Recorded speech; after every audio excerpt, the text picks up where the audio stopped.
There are super not a lot of OU Pokemon on the screen right now.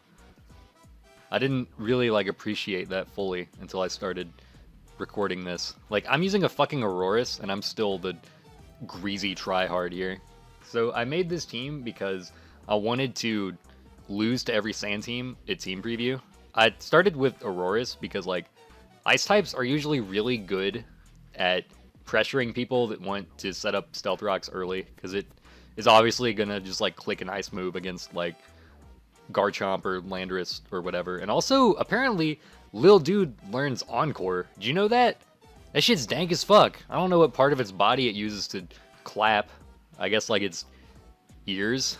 I feel like that would make a really gross noise. It knows other moves, too.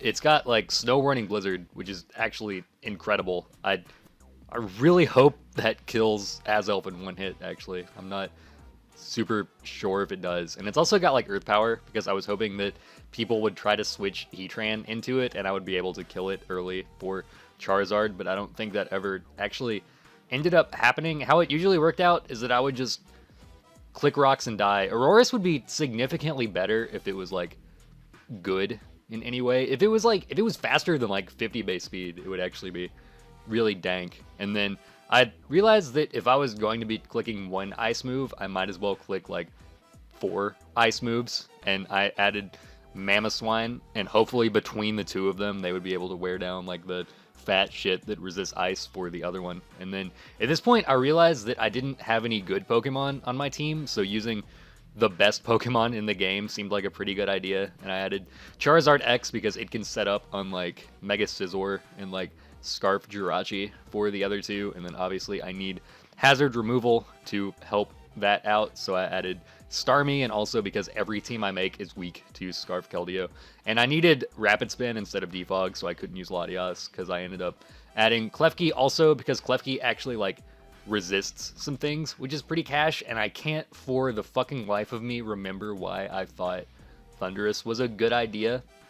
Like, it kind of checks birds, because this team is pretty weak to Talonflame after Aurorus dies, and it's got Defiant, but I'm usually going to want to be switching Klefki into Latios anyway, and it should almost definitely be like a Landorus, because then you don't just lose to Sandrush Excadrill, like I said. So if you want to use this, switch it out for Kitty Cat, and then, like, pretend you're still using a cool team because it's got an Aurorus on it. So I'm going to go ahead and lead off with Malicious Intent, because this is supremely obviously a Trick Room team, and I wanted to counter lead the Bronzong.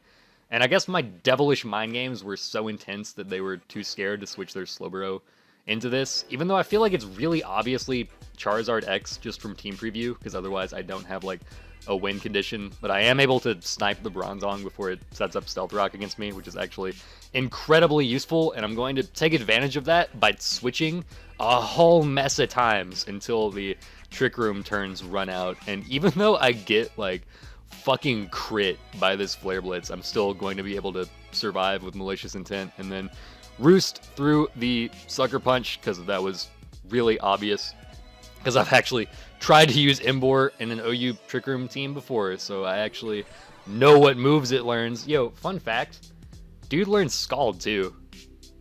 That shit's crazy. I'm gonna go out into Ice Steel Bacon Hams. I kind of went really far off the road for this nickname. So, like, there's a Mastodon song called Siberian Divide, and there's one part where it says Icefield Blanket Land, but the way he says it, it sounds like Ice Steel Bacon Hams. So that's how I've arrived at this point in my life. I was able to Encore the Cofagrigus in the Nasty Plot, and the Encore lasts a hella long time because I went second because the Trick Room is up, and then I'm going to freeze the Conkeldurr, which I feel pretty bad about, but it doesn't super end up mattering that much, like, in the grand scheme of the battle.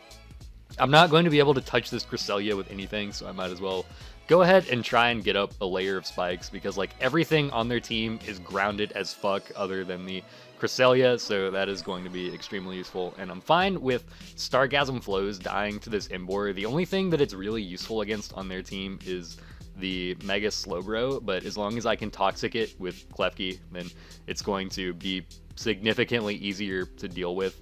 Go ahead and snipe the Embor through the Trick Room with Ice Shard, which is super dank. And I know that I'm not going to be able to kill this Cresselia, and I know that it's just going to, like, Lunar Dance anyway, so I go ahead and preemptively go out into Ultima Weapons so I can Toxic the Cophagrigus before it can, like, set up on me. Because otherwise, I wouldn't really be able to wear it down, and it would kind of just blow me back with nasty plotted Shadow Balls, because I don't have a single Ghost Resist on this team. I actually just now realized.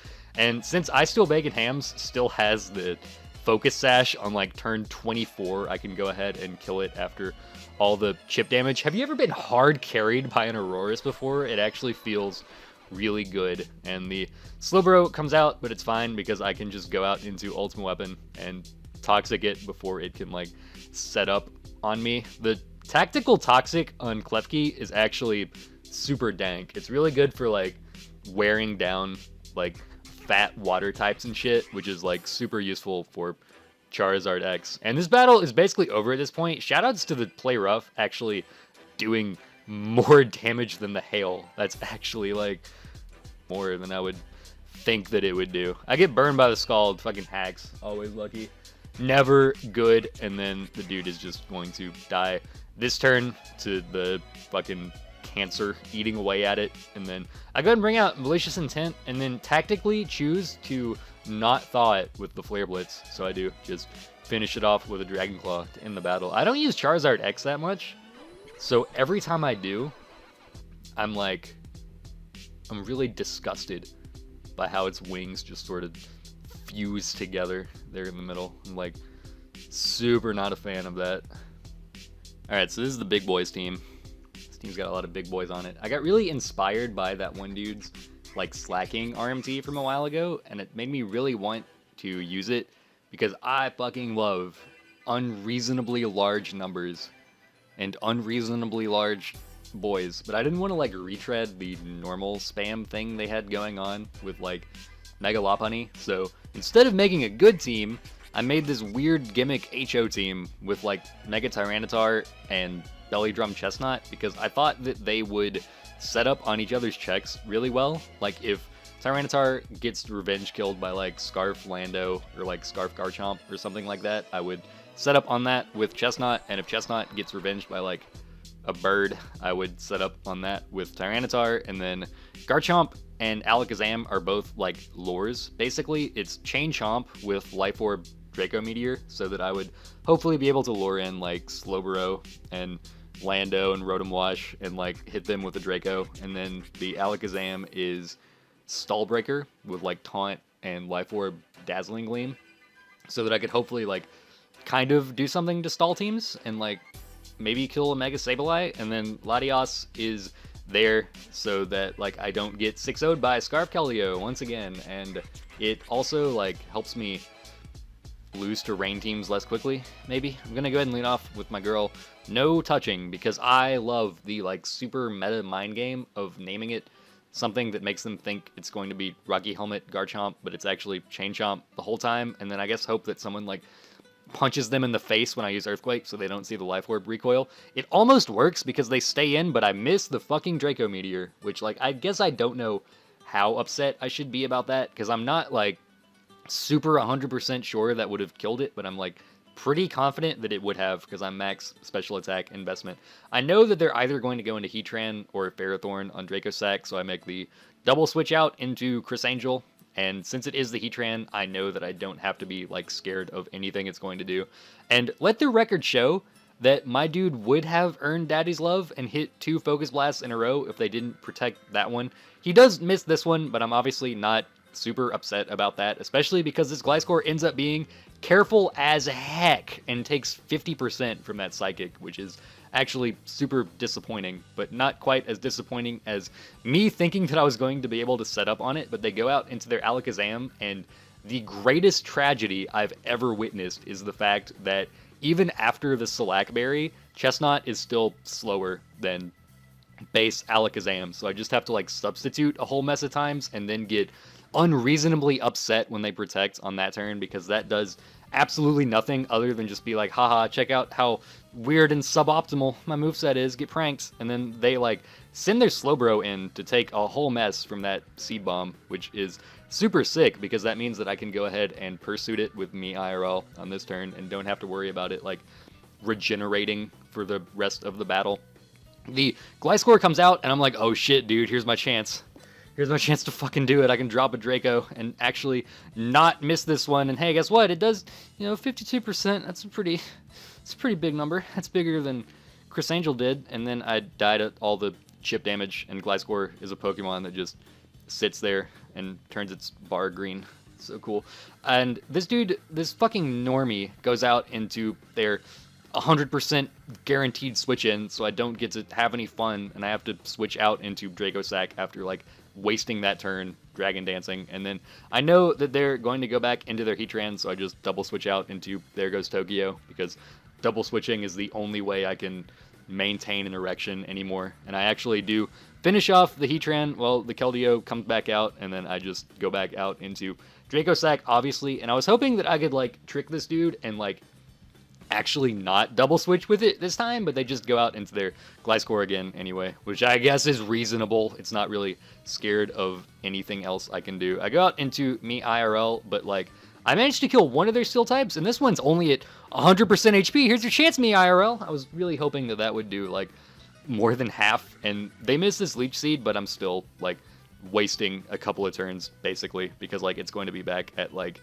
barely more than hazard damaged HP percent, so I just go back out into There Goes Tokyo and hope that they just like let me set up on it, which they're absolutely going to do. And my fourth move slot is Fire Punch, which is actually sick, and I was actually like super kind of surprised that it kills Ferrothorn because Mega Tyranitar is kind of hot garbage, but I only need it to do enough damage to this Keldeo for me to be able to kill it with a Sucker Punch from me IRL.